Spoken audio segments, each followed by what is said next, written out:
I paid $40,000 for my daughter's wedding, but when she walked down the aisle, she hugged her stepdad and said, "Thanks for being there when my real dad couldn't," so I got up and I never thought 2 words could shatter a lifetime of sacrifice.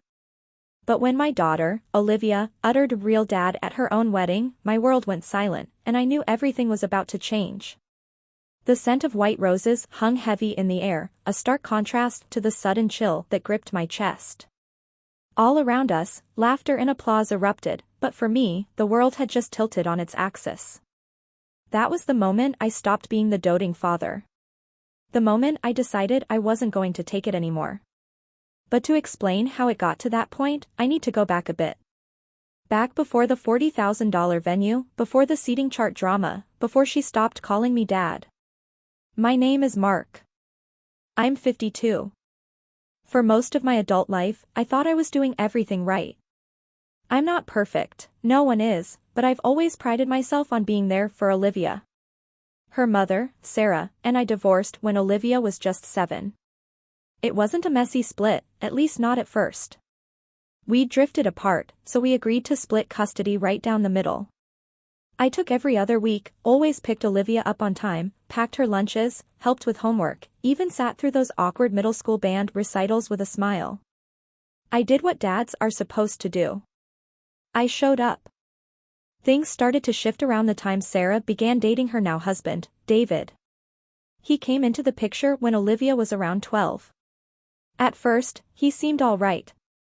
Clean-cut, charming, always polite. But something about him rubbed me the wrong way. It wasn't anything specific, just a kind of smugness, like he was always sizing me up. The way he talked about parenting, casually throwing out phrases like providing structure and offering guidance, like I wasn't already doing that, like I was just the weekend babysitter. Still, I didn't want to cause trouble for Olivia's sake. If he made Sarah happy and treated Olivia well, then fine. I bit my tongue.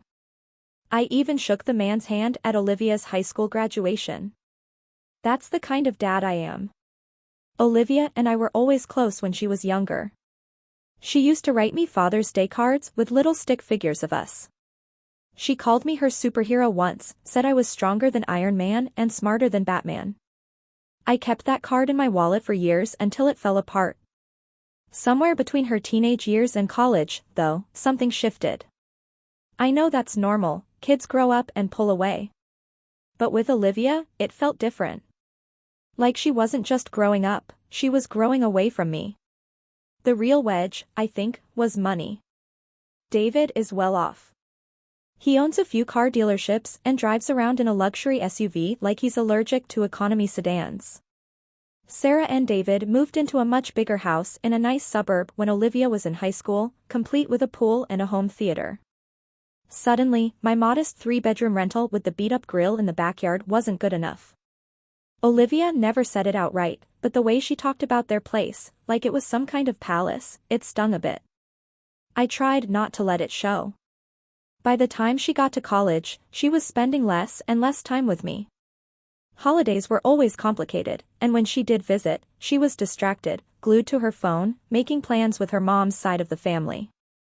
I was still footing part of her tuition, about $12,000 a year, plus books and groceries. And yet, somehow, I was becoming the background character in my own daughter's life. Still, I held on to the hope that things would even out, that maybe after graduation, she'd come around, that we'd get back to the way things were. When she called me to tell me she was engaged, I was over the moon. I told her how proud I was, how much I couldn't wait to meet her fiancé, Liam, how I'd do anything to help with the wedding. She hesitated a moment, then asked, "Do you think you could contribute to the budget?" Mom and David already offered. Of course, I said yes. I offered $40,000 right then and there. It wasn't money I had lying around. Not exactly. I'd been saving for some home improvements, maybe even an early retirement, but I figured this is my daughter's wedding, a once-in-a-lifetime thing. She deserves the best. What I didn't realize at the time was that helping with the wedding was code for pay for everything while having zero say. I wasn't invited to the venue tours. I wasn't consulted about the guest list. I didn't even get a +1, even though I'd been dating a lovely woman named Chloe for almost 2 years. Every suggestion I made was brushed off. When I asked if we could include a father-daughter dance, she laughed and said, "Let's see if there's time for that." At first, I thought maybe it was just stress. Weddings bring out the worst in people, right? Maybe she was overwhelmed. Maybe she was trying to keep things even between her two families. But as the months passed, it became increasingly clear I was just the wallet. Meanwhile, David was being treated like the actual father of the bride. He was included in the dress-fitting photos. He gave a speech at the rehearsal dinner. He even walked her down the aisle halfway. Olivia's idea of being modern. She said I was supposed to meet her fiancé, Liam, for coffee months before the wedding. We set the date twice. He no-showed both times. The third time, he texted me 20 minutes before to say something came up. That something turned out to be a golf trip with David. When I asked Olivia about it, she said, Liam just really connects with David. He sees him as a mentor. She didn't seem to realize how much that stung. There was a moment about 2 weeks before the wedding when I finally tried to address it. I sat Olivia down and told her I felt pushed out, like I wasn't part of the process. I didn't expect to be the center of attention, I told her, but I at least wanted to feel like I mattered. She didn't even look up from her phone. "Dad," she said, "you're overthinking it. This is my day. Not everything has to be about you." I stared at her for a moment, searching for the little girl who once made me macaroni necklaces and begged to ride on my shoulders at the zoo. But she was gone, replaced by this cold, dismissive stranger who acted like I was an inconvenience. I went home that night and stared at the check I'd written for the venue deposit. I thought about canceling it. I really did. But then I thought, no, maybe the wedding itself would be different. Maybe in the moment, when she saw me standing there in the front row, something would shift. Maybe she'd remember who I was, what I'd done for her, what we'd been through. I clung to that hope like a fool. And then came the wedding day. That morning, no one told me where to go. I had to track down a coordinator just to find out where to sit. I wasn't part of any photos. When I finally saw Olivia before the ceremony, she gave me a quick side hug and said, "Glad you made it." Like I was some distant uncle. Then during the ceremony, as the music started and she walked down the aisle, she paused halfway and turned to David. She hugged him tightly. Everyone clapped, and then with a mic clipped to her dress, she said the words that still echo in my head, "Thank you for stepping up when my real dad couldn't." The crowd laughed. Some people clapped. Sarah wiped a tear. And I just sat there, frozen. Then something inside me snapped. I stood up, and that's where everything changed. I didn't storm out. I didn't yell. I didn't cry. I just stood there for a moment, staring at my daughter, my own flesh and blood, while the sound of her voice replayed over and over in my head like some cruel loop I couldn't shut off. When my real dad couldn't. It felt like the oxygen got sucked out of the room. Not a single person turned to look at me, not even Sarah. They were all too busy smiling at David, who looked like he'd just been handed the keys to the kingdom. Chest puffed out, that smug little half nod he gave the audience like he was the star of the show. I sat back down slowly, my knees stiff, my mind moving 1,000 miles an hour. Everything after that was a blur. I heard the officiant mumbling something about vows and love and unity, but I wasn't really there. I was in every memory, every scraped knee I cleaned, every math test I stayed up late to help her study for, every birthday party I planned, every rainy night I drove across town because she forgot her textbook at her mom's. I was in every school auditorium and parent-teacher meeting and doctor's appointment. I was there when she got her first period and didn't want to tell her mom. I was the one who ran out to the pharmacy at midnight and gave her the most awkward, loving dad-level pep talk of my life. But none of that mattered. Not anymore. After the ceremony, there was a cocktail hour. Everyone was mingling, laughing, taking photos by the flower arch. I stood off to the side, watching. Chloe had offered to come, but I told her not to. "It's Olivia's big day," I said. I don't want to make anything uncomfortable. Now, I wished more than anything that she had come. I needed someone in my corner, someone who saw what I saw. I caught Olivia near the bar, posing for a photo with David and her bridesmaids. She looked radiant, I'll admit that. Beautiful in her gown, glowing with that just-married energy. But when she looked in David's direction, it wasn't just admiration. It was worship. Like he could do no wrong. When the photographer turned away, I walked up to her, quietly, calmly. Olivia, I said. Can we talk? She didn't look thrilled. Dad, now? We're about to cut the cake. It'll just take a second. She sighed and followed me a few steps away, behind one of the tent pillars, still in view, but out of earshot. I took a deep breath. That line during the ceremony about you're a real dad. Was that really necessary? Her expression flattened. Oh my God.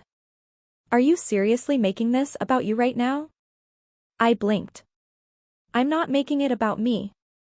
I'm trying to understand why you would say that after everything I've done, after paying for this entire wedding. You publicly thanked David and said I couldn't step up. She rolled her eyes. It was a moment, Dad. David has been there for me in ways you never could. What does that even mean? I asked, my voice lower now. I've been there your entire life. She crossed her arms. You've been present. Sure. But David helped me get into grad school. He introduced me to Liam's company. He mentors me.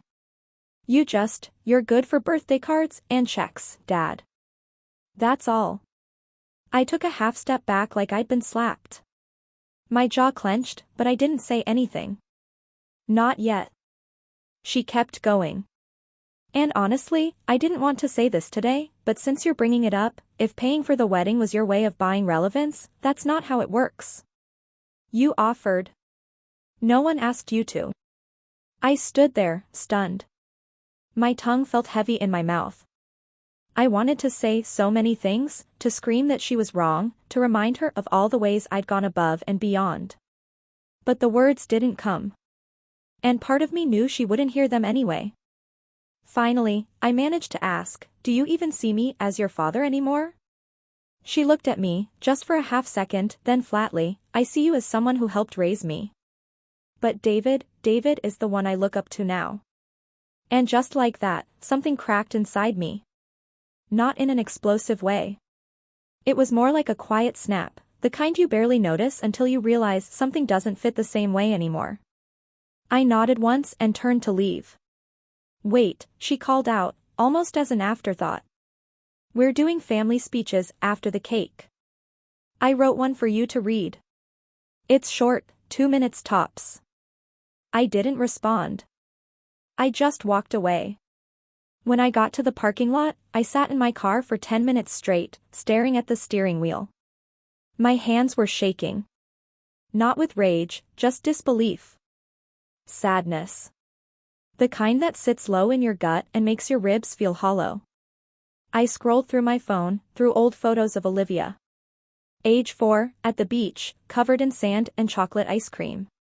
Age 9, holding up her science fair trophy. Age 16, standing next to me at her junior prom, grinning in that navy blue dress we'd picked out together. She used to look at me like I hung the moon. When did that change? When did I become disposable? I almost drove home right then. Almost. But something held me back. Call it pride. Call it spite. Call it whatever you want. I walked back in through the side gate, nodded to a few people, and stood in the shadows near the catering table as they wheeled out the 5-tier cake. I watched her and Liam feed each other messy slices, laughing as frosting got on her nose. I saw Sarah dabbing her eyes and David with his arm around her waist, like he'd been there from day one. And then it was time for the speeches. The MC got on the mic, we have a few special people lined up to say a few words to the happy couple. Sarah went first. She kept it brief. Something about watching Olivia grow into a strong, independent woman.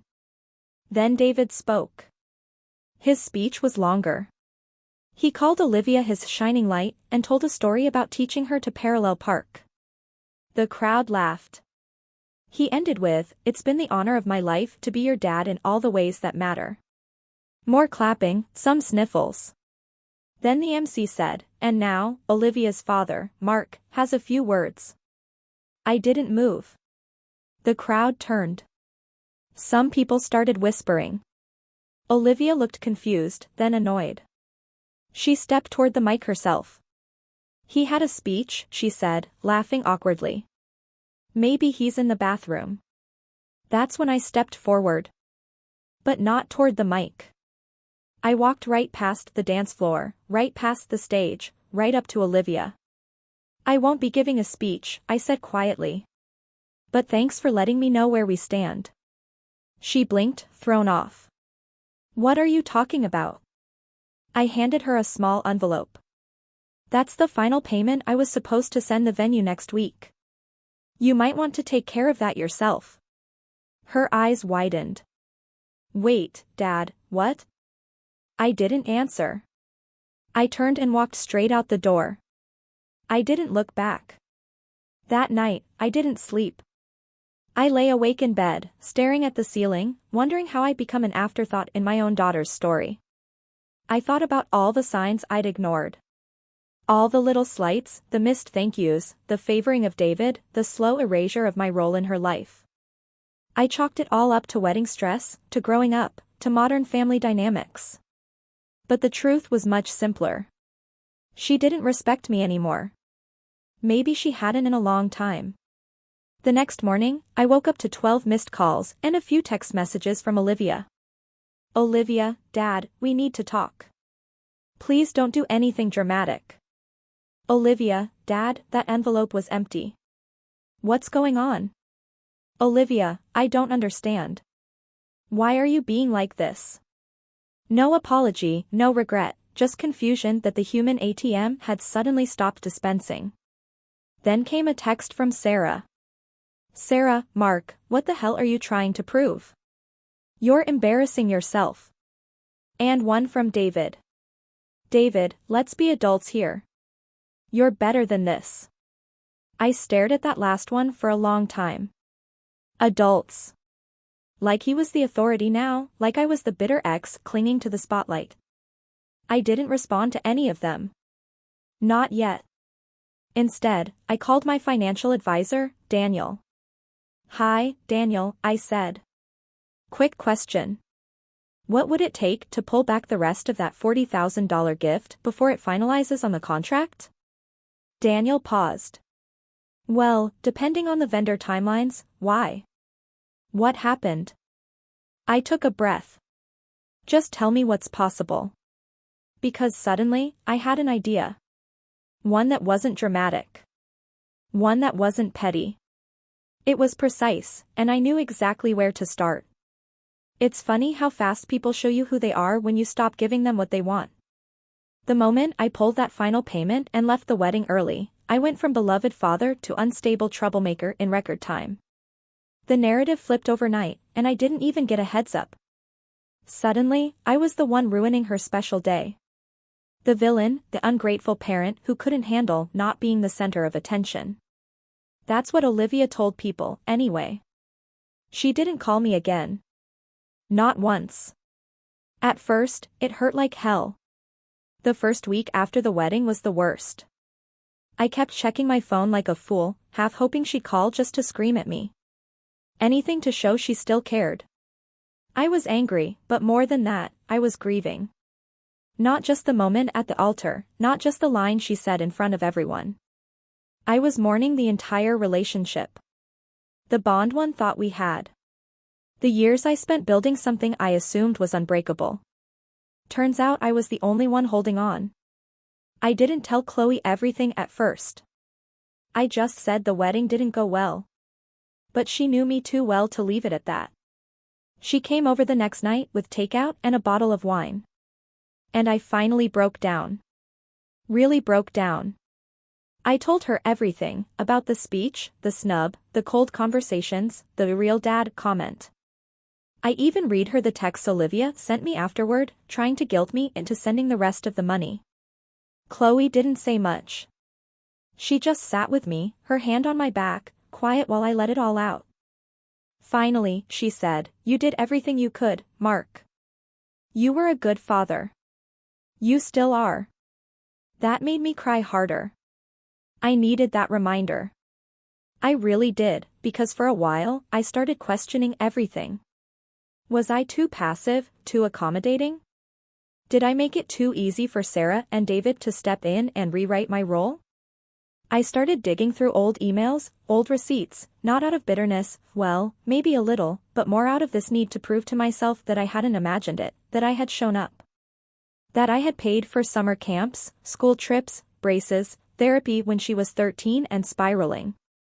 I even found the paperwork from when I took out a loan to help cover the down payment on her first apartment after college.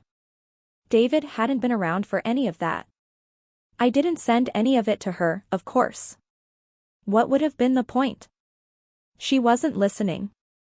Not anymore. So, I stopped trying. I deleted the wedding photos off my phone. I muted Olivia's social media accounts. I archived every folder with her name in my email inbox.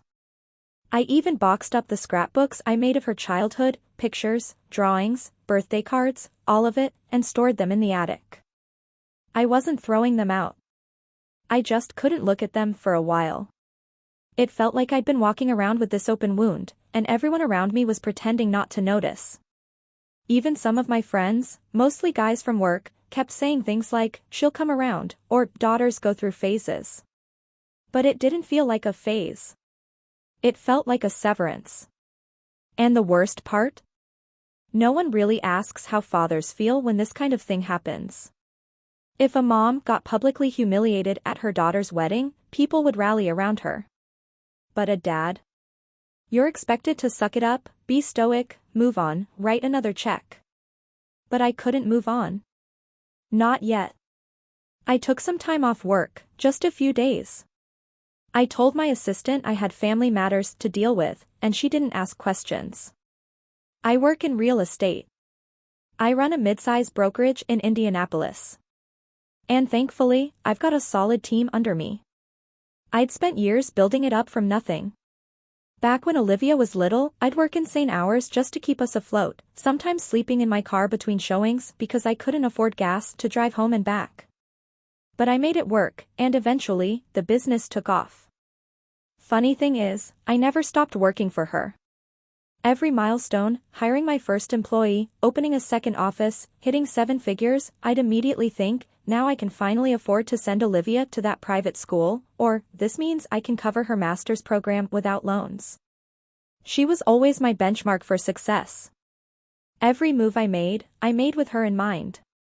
But now, for the first time in years, I had to ask myself, what does success look like if she's not part of the picture? I didn't have an answer. Not yet.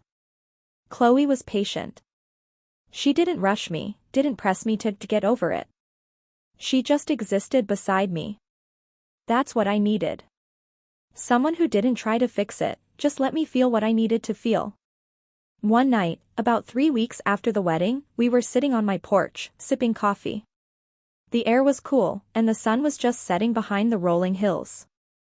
I hadn't said much that evening, but out of nowhere, Chloe asked, if you weren't Olivia's dad, if you were just Mark, the man, what would you want your life to look like?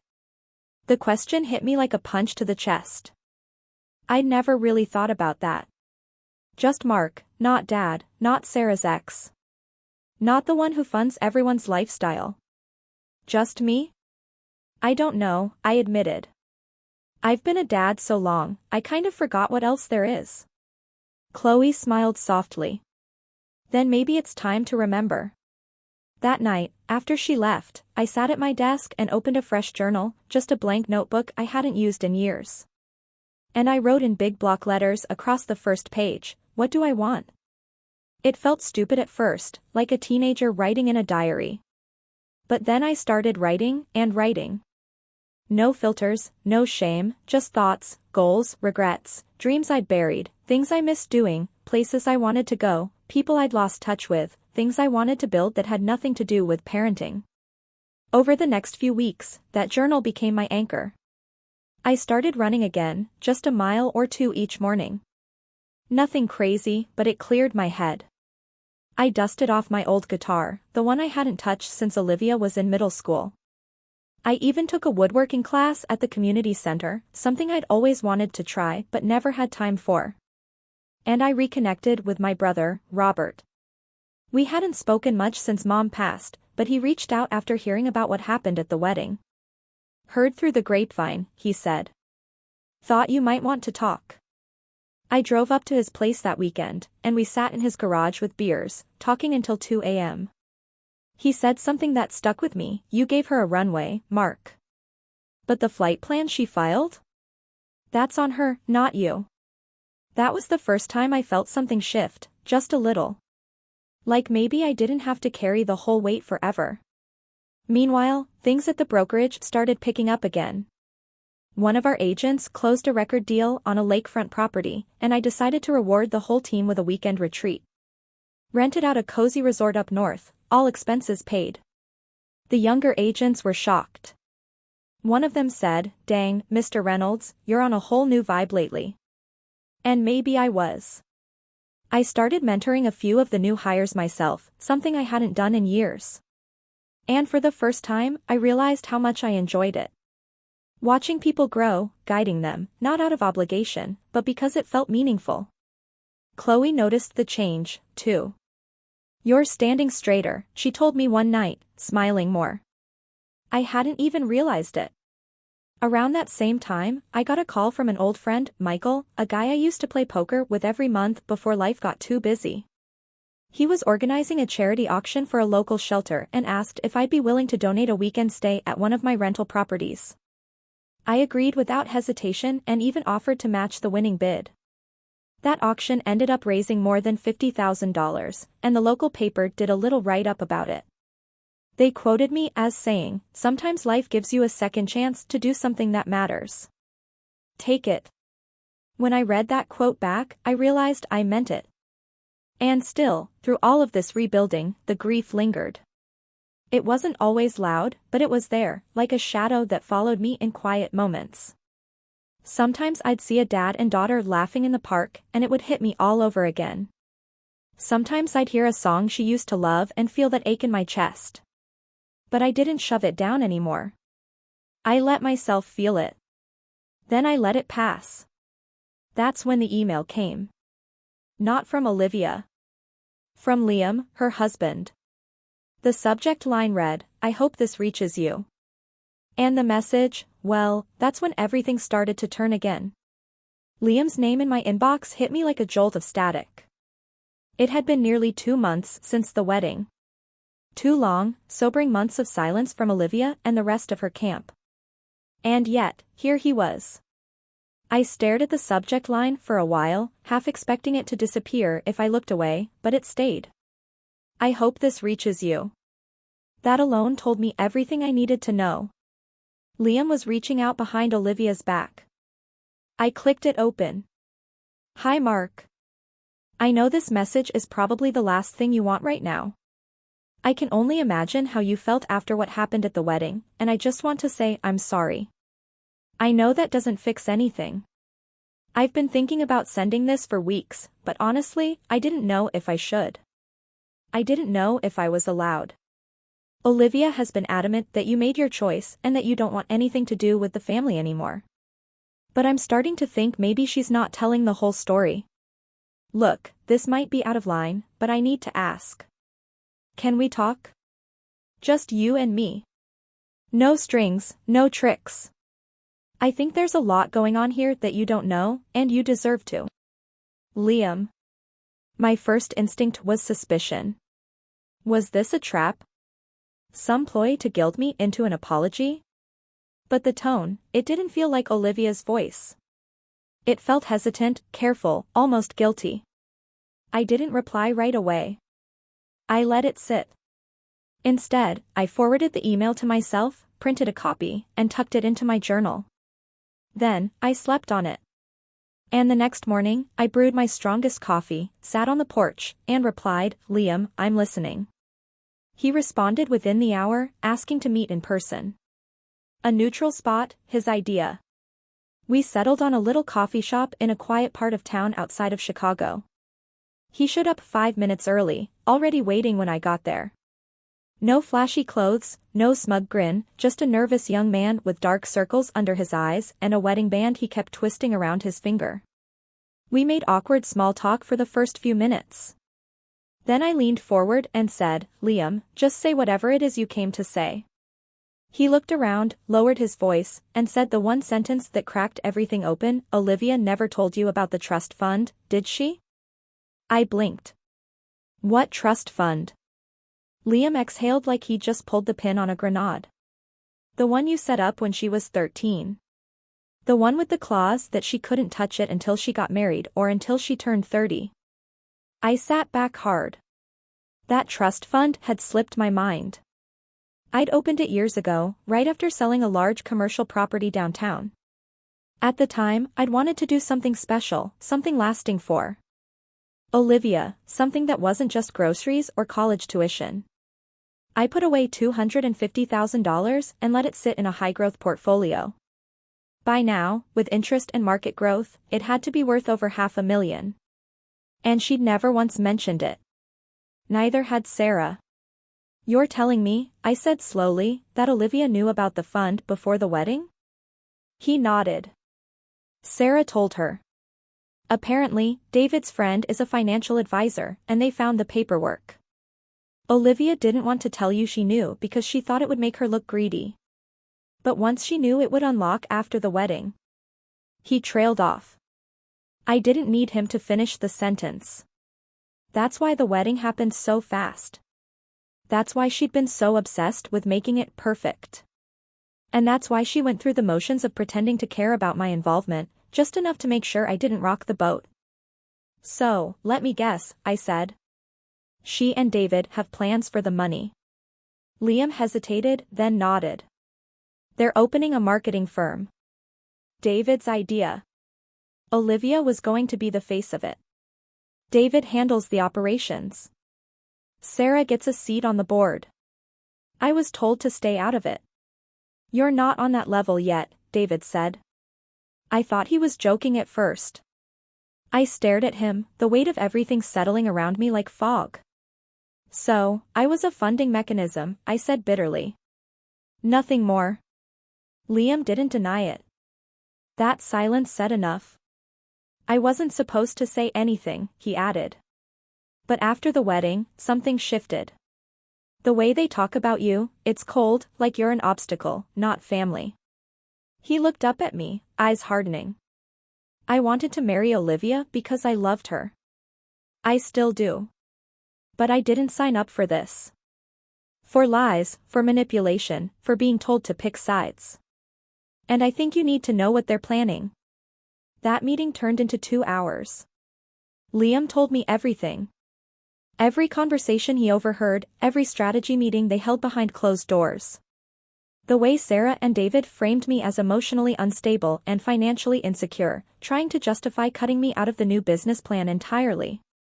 They were already drawing up paperwork to name David as Olivia's financial guardian for asset protection purposes. They were spinning a narrative that I was no longer trustworthy with large sums of money, that I was impulsive and vindictive. That's when I knew this wasn't just about a ruined wedding anymore. It was a coup. And they were trying to erase me from my daughter's legacy while using the money I'd built to do it. So, I thanked Liam, told him to stay close, to play along, and to keep his ears open. Because I was going to burn the entire plan to the ground. But I wasn't going to do it with emotion. That's what they were expecting, an outburst, a tantrum, something they could point to as proof of my instability. No, I was going to do it with paperwork, precision, and patience. The first thing I did was call my attorney, Grace.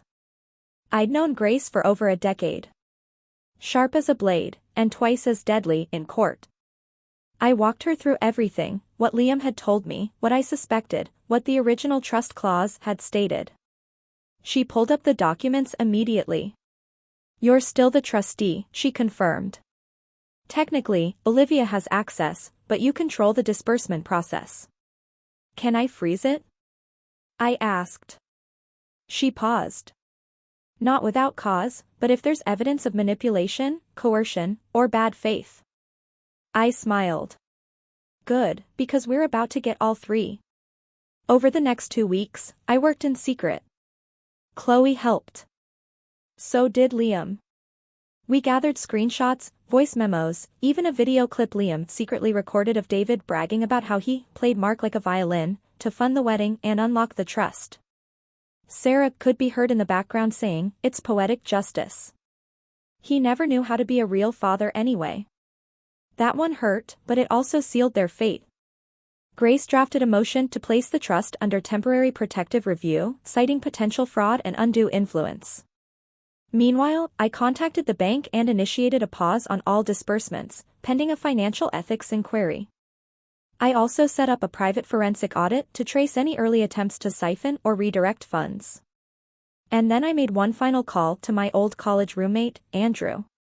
He's a senior editor at a well-known regional business journal, the kind of guy who loves a good scoop, especially one involving real estate moguls, shady money grabs, and betrayal among upstanding families. We met for lunch. I told him everything. He took notes, and then he smiled. "This," he said, "is going to hit like a nuke." But I wasn't done yet. While the paperwork churned through the legal system and the article quietly went into draft mode, I made one final move. I rewrote my will. I left a letter to Olivia, not angry, not cruel, just honest. And then I rerouted the trust, still for her, but conditional now, based on ethical behavior, regular check-ins, and most importantly, sole access. No Sarah, no David, no shared ventures. If she chose to walk away from them, the money was hers, every last cent. But if she stayed in their orbit, she got nothing. Not a dime. And as Grace notarized the final page, I felt something I hadn't felt in months. Not rage, not sadness, clarity. Because now I wasn't just reacting. I was ready. The article dropped on a Monday morning.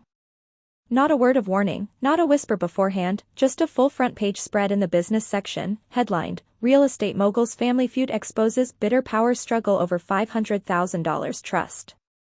I sat in my office, coffee in hand, watching the digital version spread like wildfire on social media. The journalist, my old college buddy Andrew, had done his homework. The piece was sharp, factual, and devastatingly thorough. It outlined my background, the creation of the trust, the intent behind it, and the events leading up to the wedding. Then it pivoted, highlighting the sudden acceleration of the ceremony, the suspicious rebranding of David's new business, and the whispers of financial coercion.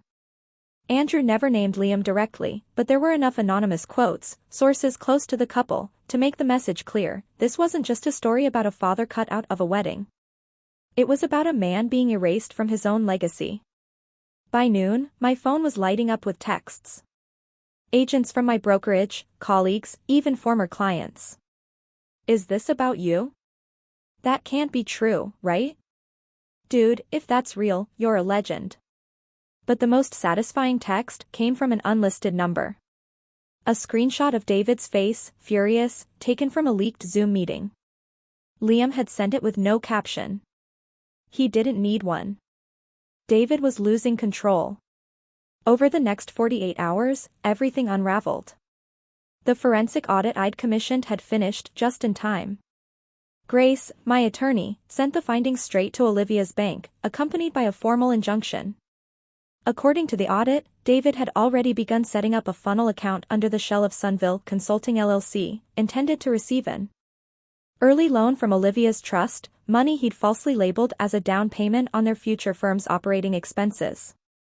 The bank froze all related accounts immediately. Legal red flags everywhere. Olivia, now legally married, was the beneficiary, but she couldn't move a cent without trustee approval. And that trustee was still me. So, I picked up the phone. I called her. She didn't answer. So, I left a voicemail. "Olivia, I saw the paperwork. I know about the fund. I know what David tried to do. This isn't a threat. It's a wake-up call. You still have a choice. Walk away from them and we can talk. But if you let this continue, you'll lose more than just the money. You'll lose me for good. No reply for a few days. Silence. Then on a Thursday night, I received a single text. Olivia, can we talk? We met at a public park, neutral ground. I arrived early and sat on a bench near the duck pond. She showed up 10 minutes late, sunglasses on, tension radiating off her in waves. She didn't say hi. She just sat. I didn't know, she said finally. Not everything. I didn't know about the shell company or what David was planning behind my back. I didn't speak. I let her keep going. I knew about the trust, she admitted. And, yeah, I let Mom and David influence how I saw you. I let them convince me you were small. Safe to ignore. I was angry at you for not fighting harder when I pulled away. I thought it meant you didn't care. I swallowed hard. Olivia, I've spent my whole life fighting for you. Sometimes quietly, but always fiercely. She nodded, eyes glossy. I see that now. Another pause. They're furious, she whispered. David said you sabotaged everything. Mom called you a narcissist. They're pressuring me to sue you for breach of fiduciary duty. I turned to face her. Calm. Steady. Let them try. She blinked. What? I leaned forward. David used deception to try to access money that wasn't his. Sarah supported it. You let it happen. I warned you. I gave you a choice. You picked them. She started to speak, but I held up a hand. I'm not angry anymore, Olivia. I'm done feeling betrayed. But I am clear. The trust is conditional now. You'll get it. All of it. Every penny. But only if you file legal separation from David, remove Sarah from all financial authority, and enter individual financial counseling for 6 months. That's the deal. No discussions, no second chances. Her face contorted between disbelief, guilt, and something bordering on panic. That's manipulative. No, I said. It's protective. Of my legacy, of you, and frankly, of my sanity. Her lips trembled. I don't know if I can do that. I nodded. Then we're done here. I stood and left her sitting on the bench, shaking. Over the next few weeks, the fallout deepened. Sarah tried to blast me on social media, posting a long, faux inspirational rant about toxic exes and emotional mistreatment masked as generosity. The comments were brutal. Too many people had read the article. Too many receipts were floating around. One of her old friends even replied, "Girl, didn't he pay for her entire college and the wedding?" Sit down. David, meanwhile, went silent.